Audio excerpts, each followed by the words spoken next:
I married down. That's what she said about me. I heard it from the garage, trash bags in hand, while she laughed with her sister about trading up after the mortgage. She had no idea I was listening. No idea what I'd do next. But when I disappeared, that's when her world started to fall apart. No warning bells. No dramatic music playing in the background. Just a regular Wednesday night, heading out to take the trash like I always did. We'd been married 9 years. 8 damn years. 3 weeks ago, I was in the garage, 37 years old, just doing my thing grabbing trash bags when I heard Natalie, my wife, talking. She was in her car like she usually was when she wanted some space or privacy for her calls. Normally I wouldn't have thought twice, but something about her tone made me pause. She said, "I thought he'd be more by now, you know?" Like she was talking about some worn-out appliance. We're in our 30s and he's still stuck. Same job, same pay. And then she mentioned Colin. That name knocked the air right out of my chest. Colin, the ex she told me was ancient history. A non-issue. Her sister Vanessa was laughing along with her. I couldn't catch every word, but what I did hear was enough to set my world spinning. "You can always upgrade once the house is paid off," she said, like I was some outdated subscription she was stuck with. And then Natalie dropped the line that still plays on repeat in my head at night. "I married down. He's just average," she continued. "Looks, drive, and yeah, everything else too, if you catch my drift." They both cracked up laughing. I just stood there, holding those trash bags like a complete fool. My whole body locked up. I couldn't move. It was like my brain had hit pause. Eventually, I walked out like nothing happened. She never even knew I'd been there. That night at dinner, she smiled like everything was peachy and asked how my day went. I smiled right back and lied through my teeth. Just the usual. Ever had to sit across from someone who's gutted you emotionally and pretend like it's all fine? It's its own kind of hell. The next 3 weeks taught me more than any book or class ever did. I started watching closely. Little things. Like how Natalie suddenly started keeping her phone face down. How she was working late every Tuesday and Thursday for 3 straight months. The way her face would light up when a message came in, then how she'd quickly swipe it away. I'm not proud of what I did next, but pride was already out the window. One night while she was in the shower, I picked up her phone. Took 3 tries to crack her passcode. Turned out to be her childhood street number, real high security there. And there it was. A flood of messages from Colin. They weren't overtly sexual, but they were loaded with emotion. "I miss our talks, wish things had turned out differently," stuff like that. Turns out they'd been meeting for coffee, at least that's what the messages said. Sure. Coffee. But that wasn't all. I found bank statements linked to an account I didn't even know she had. She'd been stashing away money for over a year. 20 grand. $20,000. I snapped pictures of everything with my phone. I don't know what switched in me, but the shock gave way to something colder, this calculating kind of rage. I didn't confront her. That's what she'd expect. Big blow up. Screaming. Waterworks. Nah. I kept it quiet. Started making moves. I rang up my buddy Owen, he's 39, and asked if his spare room was still free. Called a lawyer next. Began separating my accounts. Pulled out documents. Made a checklist in my notes app titled something straight-faced and grim, exit strategy. All while having dinner with her like nothing changed. All while kissing her goodnight and saying, "Love you too." All while dying inside. 13 days after that night in the garage, I followed her one evening when she said she was working late. She drove downtown to some upscale restaurant. And there he was. Colin. He looked like success in human form. Flashy watch. Tailored suit. Polished everything. They hugged a little too long. He kissed her cheek, slow, familiar. Not the friendly kind. I snapped a few photos from my car like some dime store detective. When she got back home later that night, she told me all about how dull her team dinner was. I nodded. That sucks, babe. I wish I could say I was calm through all this. I wasn't. I'd lock myself in the bathroom and just sit there on the cold tile trying to breathe. I dropped 6 pounds in 2 weeks. Food had no taste. Nights were spent staring at the ceiling while she slept beside me, wondering how the hell I didn't see any of this coming. 8 years. Our wedding pictures were still up in the hallway. Smiling faces of 2 people who didn't exist anymore. Maybe never did. I spent hours reading stories on subreddits like r/surviving infidelity. Learning from strangers. Figuring out what to do and what not to. The biggest advice? Don't tip your hand too early. Don't let them cover their tracks or shift the story. So I didn't. Yesterday was the day I left. Waited until she went to her class. Then I packed up 3 bags.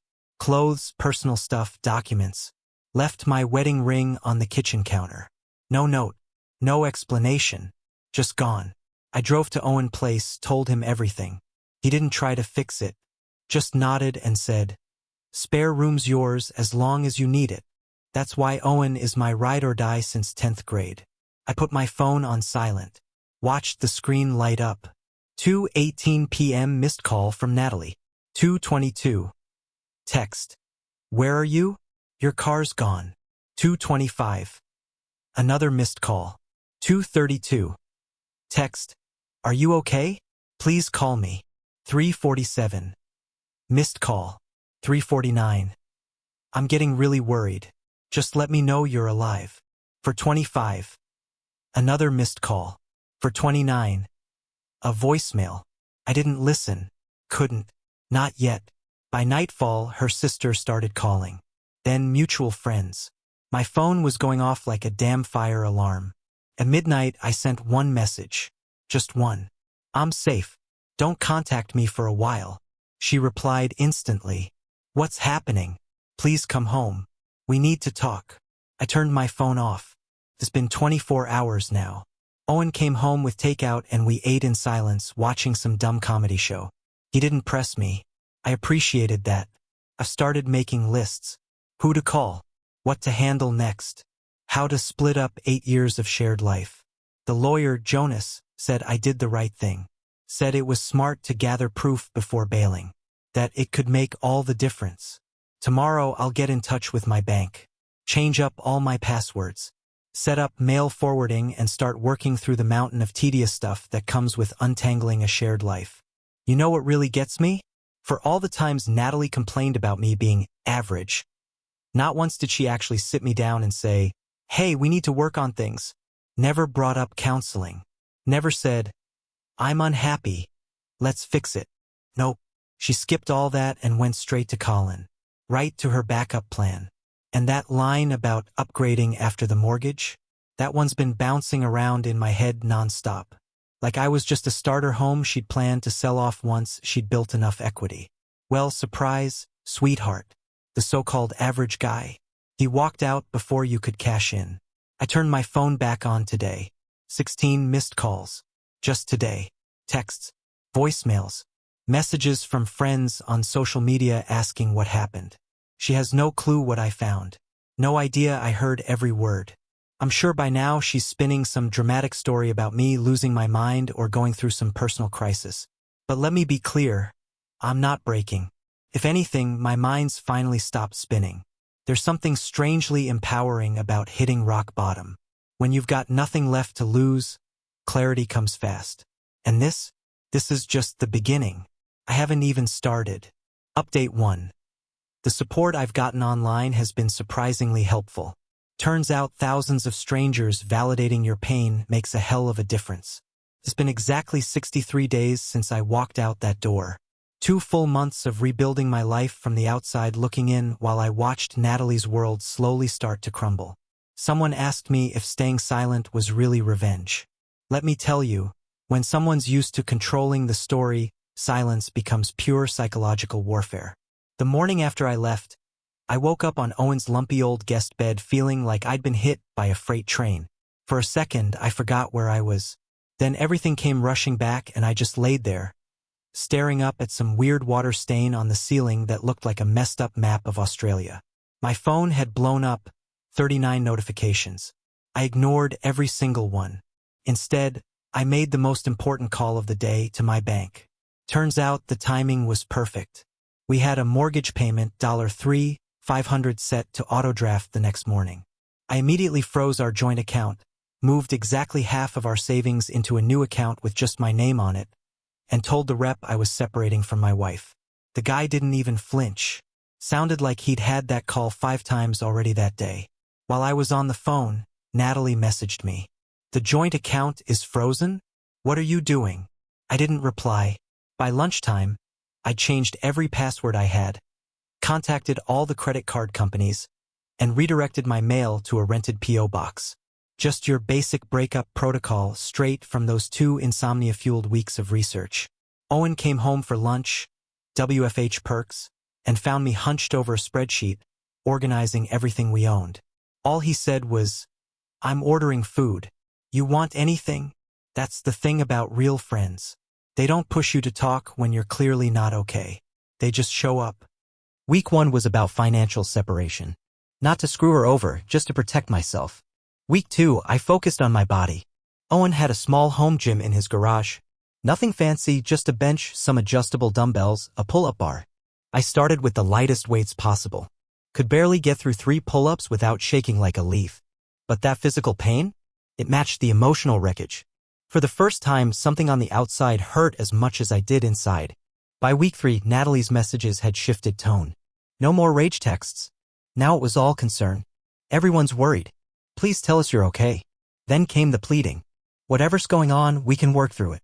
Please just come home. I read every single message. Didn't respond to a single one. What she didn't know was that before I left, I installed a tiny security cam in her living room. Still legal since my name was on the deed and I hadn't formally moved out yet. Maybe not the most ethical move, but I needed eyes on what was happening in my absence. And what I saw. Educational, to say the least. 3 days after I left, Colin showed up. They shared wine, chatted, she cried, he comforted her. Then they disappeared into the bedroom. So much for just friends. For days after that, Vanessa came by with takeout. They sat on my couch, drinking my top-shelf whiskey while Natalie spun this ridiculous story about me having some kind of mental break and walking out. Vanessa, ever the helpful enabler, suggested she change the locks. Natalie hesitated, worried it might not be legal. Smart girl. She'd already spoken to a lawyer. Over the next 2 weeks, a few other friends dropped in. Same sad tale every time. Per Natalie, abandoned by her unstable husband. The story was writing itself. I was now the villain. The weak one who snapped under pressure. Fine. Let her believe that for now. By the end of the first month, I had a rhythm going. 6 a.m. wake up. Protein shake. 7:30 workout. 9 a.m. start my remote work shift. 7 p.m. virtual therapy twice a week. 9 p.m. check the camera footage. 10 p.m. try to sleep. Jonas, my lawyer, had recommended the therapist. She specialized in betrayal trauma. Didn't coddle me or sugarcoat it. Just gave me solid tools to manage the anger and creeping anxiety. Best $100 I've ever spent, honestly. I dropped 14 pounds of fat, gained 4 in muscle. Got one of those fitness tracker apps and watched my heart rate slowly come down over the weeks. Small wins. But they mattered. Meanwhile, that camera kept rolling. Day 35, Natalie crying to her mom about bills piling up. Day 37, her and Colin fighting about money. Day 43, mortgage past due notice left out on the counter. Day 45, Colin saying he needs space. Classic. Day 48, Natalie tearing through folders like a madwoman, probably trying to find financial paperwork. And me? I didn't feel much of anything watching it. No revenge high. No heartbreak. Just cold confirmation. Then came day 48. My first misstep. I bumped into our old neighbor Brandon at the grocery store. Totally unplanned. The moment he saw me, his jaw dropped like he'd seen a ghost. Oh my God, Eli, where have you been? Natalie's been freaking out. I gave him the short version. Told him I found out she was having an affair. Left to get my head on straight. Crashing with a buddy. You could see the gears turning in his head, shock, confusion, and then that slow, oh damn, realization. Said he'd seen a guy at the house a few times but figured it was some family member helping Natalie deal with her emotional breakdown. Brandon and I had always gotten along. He didn't push. Just nodded slowly and said, "Man, I'm sorry. I had no idea." Weekend barbecues. Swapping tools for yard projects. Brandon and I had been tight like that. When we ran into each other, he promised he wouldn't mention seeing me to Natalie. But he casually brought up that poker night with some mutual friends was coming up that weekend. And I knew exactly what that meant. As sure as the sun comes up, Brandon was gonna talk. The truth would start leaking through the cracks. And just like clockwork, 3 days later, the living room camera caught Natalie losing it, slamming doors, yelling into her phone like the house was on fire. So now Eli's telling people I cheated? That's why he left? That lying piece of slam, unbelievable. There it was. The first break in the story she'd been spinning. And yeah, I'll admit it, I nearly smiled. Day 51, I got a call from Jonas, my lawyer. He had some updates. We'd filed the initial separation paperwork, but Natalie had been dodging the server like she was playing hide and seek with real consequences. He broke down our options, especially concerning the house. Market conditions meant it was worth about 30 grand less than what we'd bought it for 4 years back. So either we'd sell at a loss or one of us would need to buy the other out. But here's the thing, Natalie had already missed 2 months of mortgage payments. Her credit was circling the drain. Buying me out? Not even remotely possible for her anymore. I, on the other hand, had been stashing every dime I could. No rent thanks to Owen, barely any spending, burying myself in work to keep my mind from unraveling.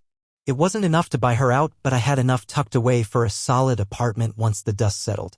The plan was finally falling into place. But then something I didn't expect happened. Day 56, my phone buzzed. The number was familiar, but it wasn't Natalie. It was Vanessa, her sister. I almost let it go to voicemail, but curiosity got the better of me.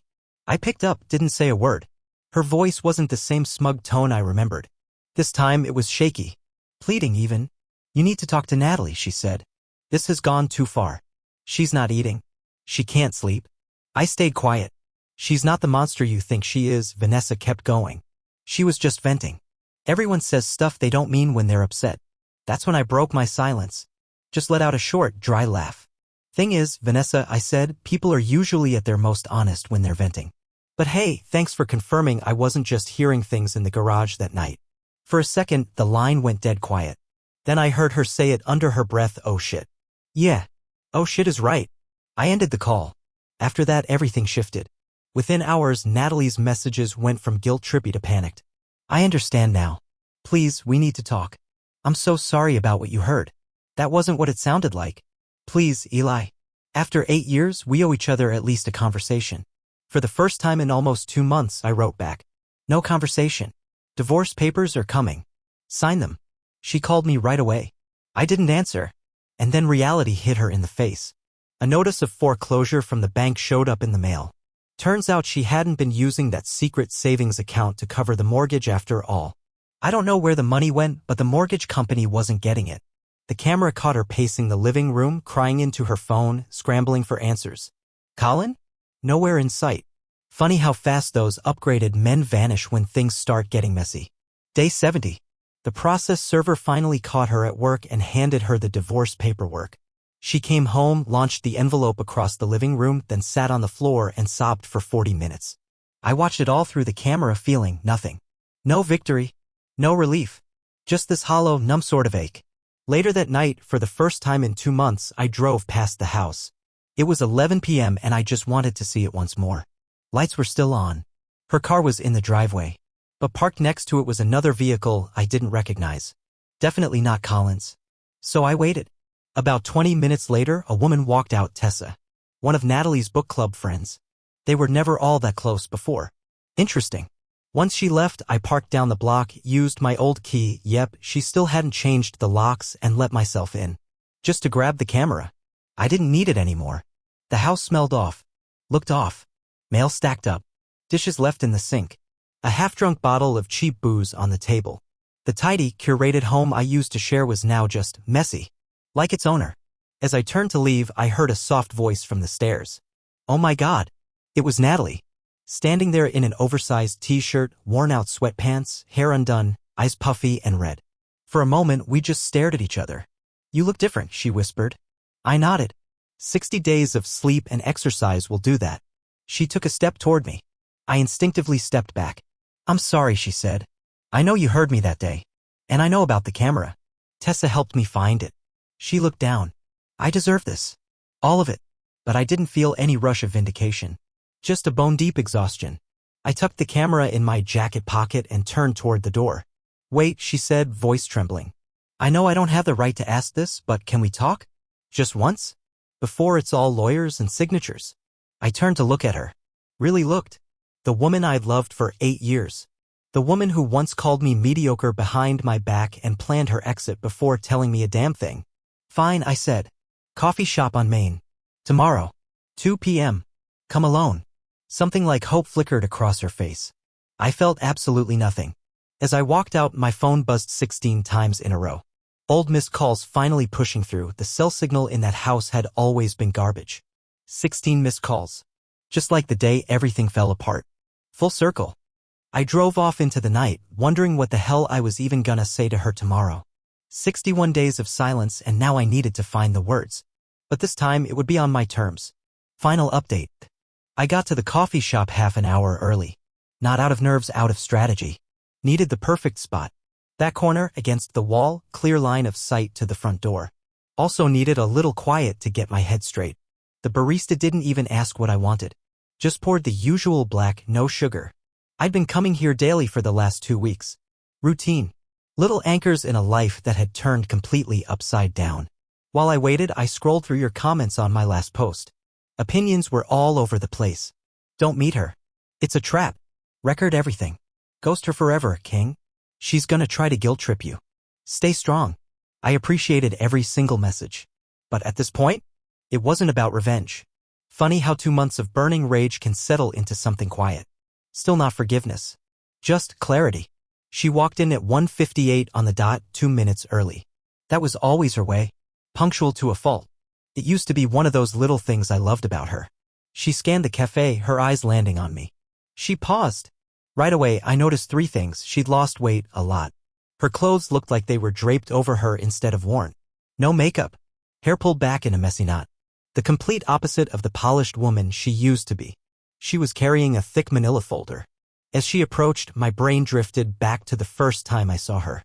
A friend's housewarming party. She was laughing by the snack table, holding a red cup like she owned the place.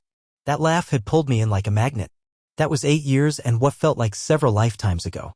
She slid into the seat across from me without ordering anything. Her hands were visibly trembling. She said my name like it was a question. The line I'd planned, the cool, detached opener I'd rehearsed, disappeared into thin air. Instead, I calmly slid my phone across the table and tapped the voice memo app. Old school recorder. Nothing sneaky, just sitting there in plain view. She looked at it, nodded once. Didn't ask. Didn't need to. She understood.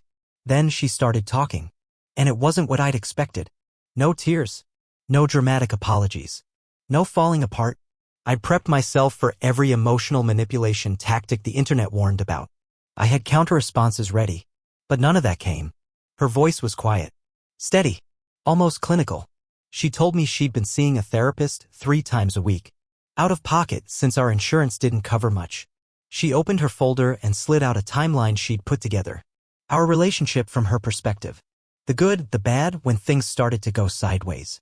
According to her, it began 2 years ago. Around the time I passed on that out-of-state promotion. She'd felt stuck. Trapped. Resentful. But she never told me.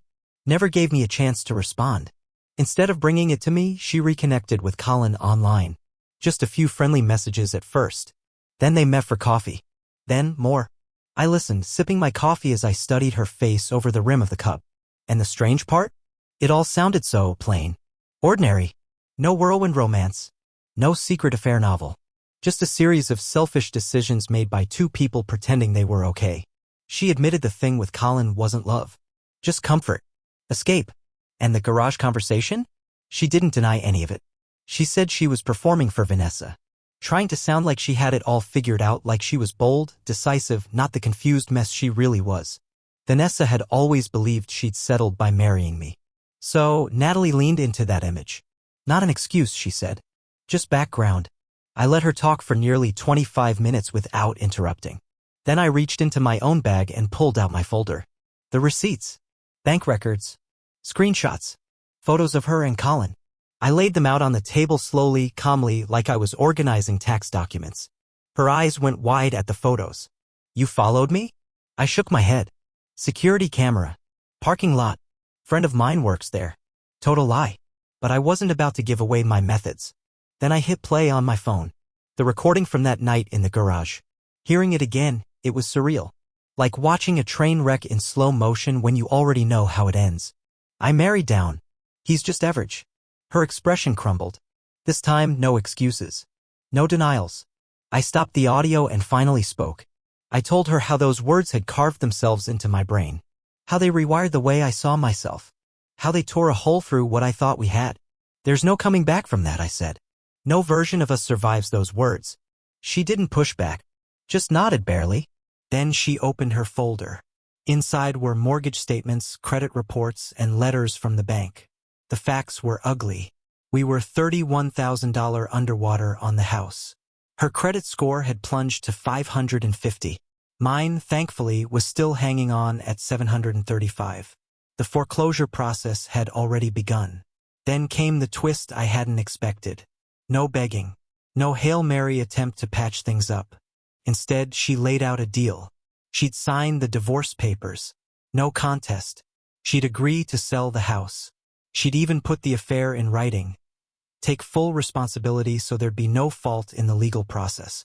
In return, she asked for 3 things. A fair division of what was left, 70 days to find a new place, and 1 final conversation for closure. Not some messy public dragging. Honestly, it wasn't unreasonable. I asked about Colin. She laughed. A cold, bitter sound.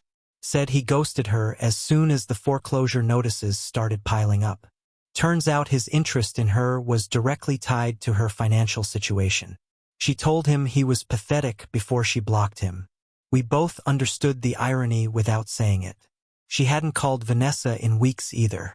Guess that you can always upgrade after the mortgage advice didn't age so well. I sat with her proposal for a while. Around us, life went on: dates, lattes, laptops, laughter. Meanwhile, the last thread connecting our shared life was unraveling.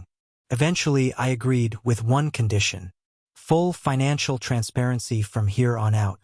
She didn't even flinch. "Done," she said. As we were wrapping up, she slid one last paper across the table. A handwritten letter. "Read it later," she said. "Not here." We left separately. No hug. No handshake. No lingering looks.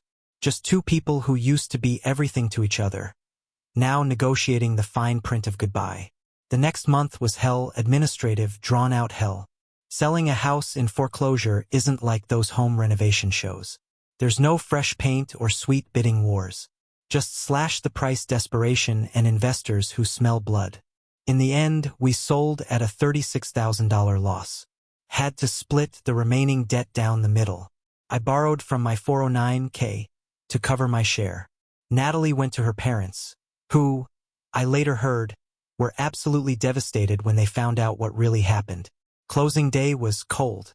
We sat side by side at the title company, signing papers like business partners wrapping up a failed venture. The agent tried to make small talk. We nodded, signed, and left. In the parking lot, Natalie handed me a small box. Inside was my grandfather's watch, the one I'd forgotten in the rush of leaving. She'd had it cleaned, replaced the band. I didn't know how to feel about it, but it meant something. For months after that coffee shop conversation, I packed up and moved to a new city. Different state. Clean slate. Not running away. Just done looking over my shoulder at every memory. Owen threw me a small send-off. 6 friends. Takeout. No speeches. At the end of the night, he pulled me aside and handed me an envelope. The rent money I'd given him, he'd been saving it. Said I'd need it more than he did. That's the kind of friend who breaks you in the best way. My new place isn't fancy, but it's mine. 2nd floor with a little balcony just big enough for a chair and a table. Most mornings, I sit out there with my coffee, watching strangers rush off to start their day. And for the first time in a long time, I don't feel like I'm the one being left behind. Work's been solid. Surprisingly steady, considering everything I've been through. In fact, I've actually been doing better at it lately. There's something about going through a personal meltdown that sharpens your focus like nothing else. Last month, I got a small raise. Nothing huge, wasn't popping champagne or anything. But it meant something. A quiet confirmation that mediocre was never about me. That was her word. Her lens. Not reality. About 2 months after that coffee shop meeting, I finally opened the letter Natalie had handed me. I'd let it sit in a drawer, untouched, until I felt ready. It wasn't what I expected. No teary apologies. No desperate pleas. Just reflection. She wrote about therapy. How she'd been digging into why she'd gone and torched something good. How she'd always chased validation through external things. Money, image, status. She talked about how her dad left when she was 11. How he immediately replaced her mom with someone younger, shinier. And how, in ways she hadn't realized, she'd been reenacting that same script. She was clear it wasn't meant as an excuse. Just an explanation. A breadcrumb trail of where it all went off the rails. But it was the last paragraph that stuck with me.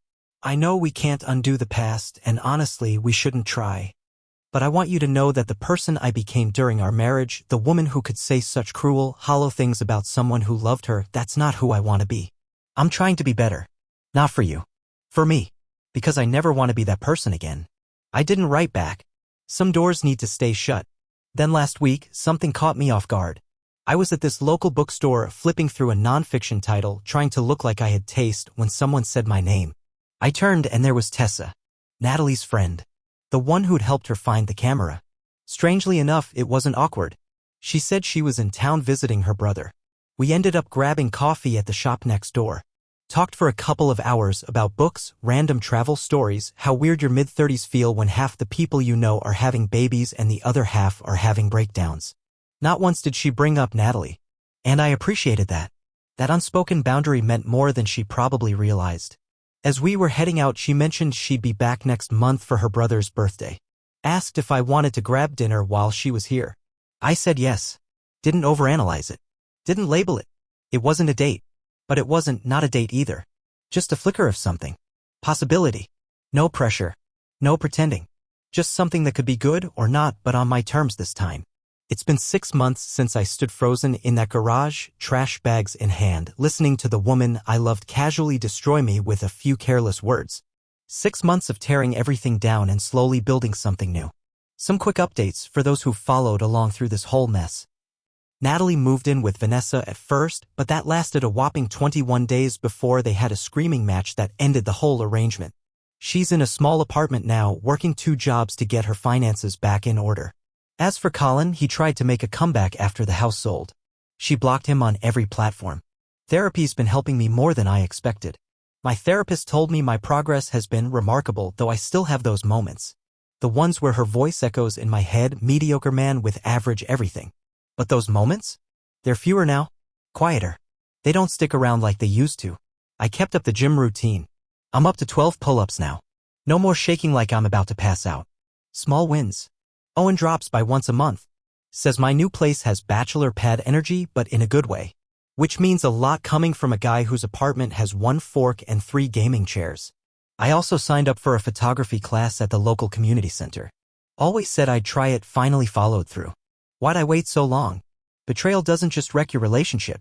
It shatters the narrative you've built around who you are. Makes you doubt every piece of your identity.